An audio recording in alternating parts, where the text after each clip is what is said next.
Cette poignée de main entre les présidents russes et ukrainiens est loin de faire l'unanimité. Vladimir Poutine vient pourtant d'accorder une aide précieuse à son voisin Viktor Yanukovych, dont le pays est à la peine économiquement. Moscou accorde l'équivalent de 11 milliards d'euros et baisse dans le même temps le tarif du gaz vendu à Kiev. Vladimir Poutine assure qu'il n'y a aucune contrepartie.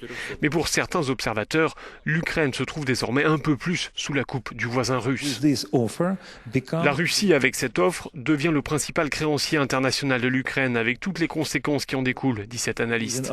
Par définition, nous perdons notre souveraineté. L'endettement qui est le nôtre a des conséquences politiques vis-à-vis de notre créancier, en l'occurrence la Russie. Et cette emprise russe, c'est bien ce que veulent éviter les manifestants mobilisés depuis près d'un mois à Kiev. Ce mardi soir, ils étaient encore des milliers à dénoncer les choix politiques du président Yanukovych. Parmi eux, un des chefs de l'opposition, Vitali Klitschko.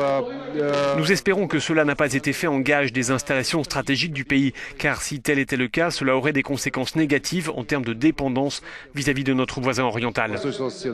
Pour beaucoup d'opposants, le geste financier de Moscou apparaît comme une récompense accordée au président ukrainien pour son orientation pro-russe au détriment de l'ouverture vers l'Europe.